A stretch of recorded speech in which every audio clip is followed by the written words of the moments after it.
Good morning students, welcome to our biology class. സസ്യങ്ങളിലും പ്രതിരോധ പ്രവർത്തനങ്ങൾ ഉണ്ട്. സസ്യങ്ങളിലെ രോഗപ്രതിരോധ മാർഗങ്ങൾ, ഡിഫൻസ് മെക്കാനിസം ഇൻ പ്ലാന്റ്സ് എന്താണെന്ന് നമുക്കൊന്ന് നോക്കാം. ജന്തുക്കൾ എന്ന പോലെ രോഗാണുക്കൾ ഉള്ളിലേക്ക് കടക്കുന്നത് തടയാനും ഉള്ളിലെത്തുന്നവയെ നേരിടാനുമുള്ള സംവിധാനങ്ങൾ സസ്യങ്ങളിലുമുണ്ട്.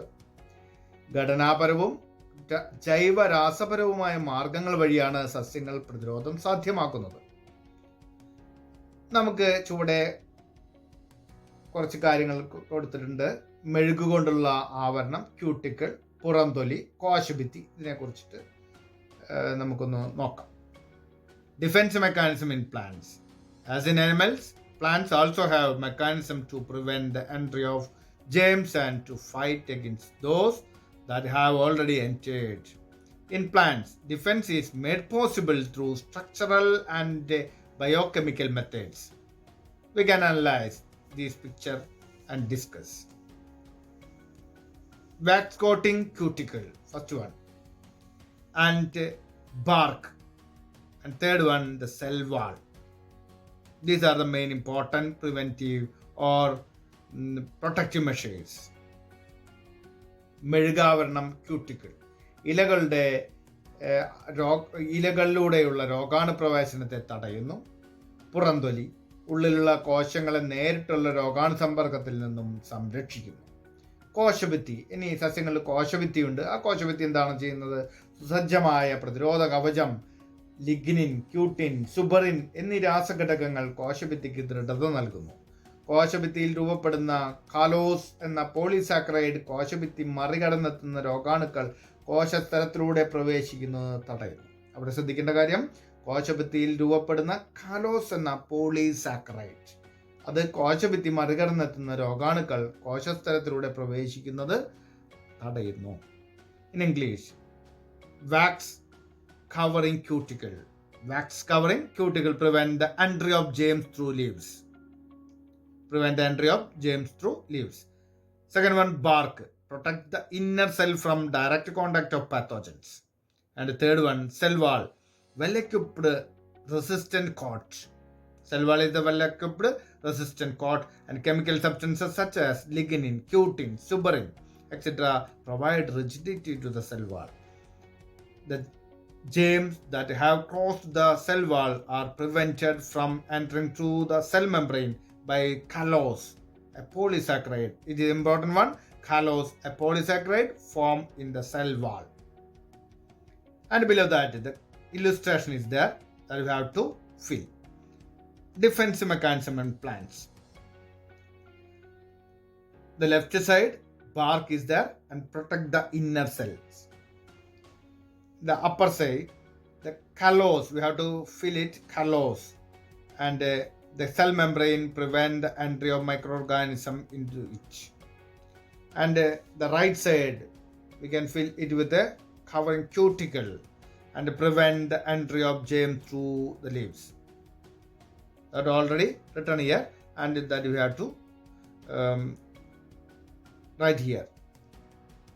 And below that, defense mechanism in plants, below the portion, the red portion, we can fill it with a cell wall, well equipped resistant coat. മലയാളത്തിലെ സസ്യങ്ങളിലെ പ്രതിരോധ സംവിധാനം, ഇടതുഭാഗത്ത് പുറംതൊലി, ഉള്ളിലുള്ള കോശങ്ങളെ നേരിട്ടുള്ള രോഗാണു സമ്പർക്കത്തിൽ നിന്നും സംരക്ഷിക്കുന്നു. നമ്മുടെ ടെക്സ്റ്റ് ബുക്കിൽ കൊടുത്തിട്ടുണ്ട്, അത് നോക്കിയിട്ട് അത് ഫില്ല് ചെയ്യുക. അതേപോലെ ഇനി സസ്യങ്ങളിലെ പ്രതിരോധ സംവിധാനത്തിന്റെ മുകൾ ഭാഗത്ത് ബി, ഇലകളിലൂടെയുള്ള രോഗാണുപ്രവേശനം തടയുന്നു. അതിലെ കൊടുത്തിട്ടുള്ളത് മെഴുകാവരണം, മെഴുകുകൊണ്ടുള്ള ആവരണം ഇലകളിലൂടെയുള്ള രോഗാണുപ്രവേശനം തടയുന്നു. അടുത്തത് ഇ, കാലോസ്, റൈറ്റ് സൈഡിൽ വലതുഭാഗത്ത് ഇ, കാലോസ്. എഫ്, അതിന് തൊട്ട് താഴെയായിട്ട് കാലോസിന്റെ ധർമ്മം, കോശഭിത്തി മറികടന്നെത്തുന്ന രോഗാണുക്കൾ കോശസ്തരത്തിലൂടെ പ്രവേശിക്കുന്നത് തടയുന്നു. ഏറ്റവും അടിയിൽ ഡി, കോശഭിത്തിയാണ് അവിടെ ഫില്ല് ചെയ്യേണ്ടത്. ആൻഡ് സുസജ്ജമായ പ്രതിരോധ കവചം, സുസജ്ജമായിട്ടുള്ള പ്രതിരോധ കവചം. ഇത്രയുമാണ് നമുക്ക് പഠിക്കാനുള്ളത്. അടുത്തതായിട്ട് ലെറ്റസ് ആക്സസ്, വിലയിരുത്താം എന്നുള്ള ഭാഗം നമുക്ക് നോക്കാം. ചുവടെ നൽകിയിരിക്കുന്നവയിൽ പൊതുവായ പ്രതിരോധ പ്രവർത്തനങ്ങൾ ഉൾപ്പെടുത്താത്തത് ഏത്?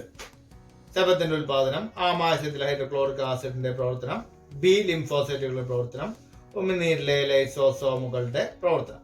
നമുക്കറിയാം ആൻസർ ബി ലിംഫോസൈറ്റുകളുടെ പ്രവർത്തനമാണ്. ബി ലിംഫോസൈറ്റുകളുടെ പ്രവർത്തനം സ്പെസിഫിക് ഡിഫൻസ് മെക്കാനിസമാണ്. മറ്റുള്ളതൊക്കെ നോൺ സ്പെസിഫിക് ഡിഫൻസ് മെക്കാനിസമാണ്, അല്ലെങ്കിൽ മറ്റുള്ളതൊക്കെ പൊതുവായ പ്രതിരോധവുമായിട്ട് ബന്ധപ്പെട്ടതാണ്. ഇത് സ്പെസിഫിക് ഡിഫൻസ് മെക്കാനിസവുമായിട്ട് ബന്ധപ്പെട്ടതാണ്. രണ്ടാമത്തെ, ശരീരത്തിലെ വിവിധ പ്രവർത്തനങ്ങളിൽ രക്തകോശങ്ങളുടെ ധർമ്മം എന്തെന്ന് എഴുതുക. അപ്പോൾ രണ്ടാമത്തെ ചോദ്യത്തില് write the functions of blood cells in defence mechanism of body. Text ബുക്കിലെ പേജ് നമ്പർ 82 അതിലെ രക്തവും പ്രതിരോധവും, ബ്ലഡ് ആൻഡ് ഡിഫൻസ് മെക്കാനിസം, അതിലെ 5 ഭാഗങ്ങളുണ്ട്. രക്തത്തിലെ വെളുത്ത രക്താണുക്കൾക്ക് 5 തരത്തിലുള്ള വെളുത്ത രക്താണുക്കളുണ്ട്. Neutrophil, eosinophil, basophil, monocyte, lymphocyte. അവയെ കുറിച്ച് കൃത്യമായിട്ട് പറഞ്ഞിട്ടുണ്ട്. ആ കോളം കൃത്യമായിട്ട് പഠിക്കുക, അത് നോട്ടിലേക്ക് എഴുതാം. അടുത്തതായിട്ട് രക്തത്തിലെ വിവിധ ഗ്രൂപ്പുകൾ തരംതിരിച്ചിരിക്കുന്നതിന് അടിസ്ഥാനം എന്ത്? എല്ലാവർക്കും എല്ലാ ഗ്രൂപ്പുകളും സ്വീകരിക്കുവാൻ കഴിയാത്തത് എന്തുകൊണ്ട്? അതായത് രക്തത്തെ വിവിധ ഗ്രൂപ്പുകളായി തരംതിരിച്ചിരിക്കുന്നതിന് അടിസ്ഥാനം എന്താണ്? എല്ലാവർക്കും എല്ലാ ഗ്രൂപ്പുകളും സ്വീകരിക്കാൻ കഴിയാത്തത് എന്തുകൊണ്ട്? ചുവന്ന രക്താണുവിന്റെ ഉപരിതലത്തിലുള്ള എ, ബി എന്നീ ആന്റിജനുകളുടെ സാന്നിധ്യമാണ് രക്തത്തെ വിവിധ ഗ്രൂപ്പുകളായി തരംതിരിച്ചിരിക്കുന്നതിന്റെ അടിസ്ഥാനം. ഒരാളുടെ രക്തത്തിൽ സ്വാഭാവികമായി കാണപ്പെടുന്ന ആന്റിജനുകൾ എത്തിയാൽ അത് പ്രതിരോധ പ്രവർത്തനത്തെ ഉത്തേജിപ്പിക്കുന്നു. തൽഫലമായി സ്വീകരിച്ച രക്തത്തിലെ ആന്റിജനും അയാളുടെ രക്തത്തിലെ ആന്റിബോഡിയും തമ്മിൽ പ്രതിപ്രവർത്തിച്ച് രക്തക്കട്ട രൂപപ്പെടുന്നു. അതുകൊണ്ട് എല്ലാവർക്കും എല്ലാ ഗ്രൂപ്പ് രക്തവും സ്വീകരിക്കാൻ കഴിയില്ല. അപ്പൊ അതൊന്ന് ശ്രദ്ധിക്കണം. The antigens A and B present in the surface of RBC is the basis of blood grouping. When a foreign antigen reaches one's blood, it stimulates the defense activity. As a result, the antigen present in the received blood and antibody in the recipient blood will react each other and form a blood clot. Hence, everyone cannot receive blood from all blood groups. ഇന്നെടുത്ത ഭാഗങ്ങളൊക്കെ നിങ്ങൾക്ക് മനസ്സിലായിട്ടുണ്ടാവുമെന്ന് വിചാരിക്കണം. Let's access എന്നുള്ള ഭാഗം നിങ്ങൾ നോട്ട്ബുക്കിലെ ക്വസ്റ്റ്യനും ആൻസറുമായിട്ട് എഴുതണം, നോട്ടുകൾ തയ്യാറാക്കണം. ഈ ഭാഗം ഭംഗിയായിട്ട് പഠിക്കണം. വീണ്ടും നമുക്ക് അടുത്ത ക്ലാസ്സിൽ കാണാം. ഭംഗിയായിട്ട് പഠിച്ചു വരിക. Thank you.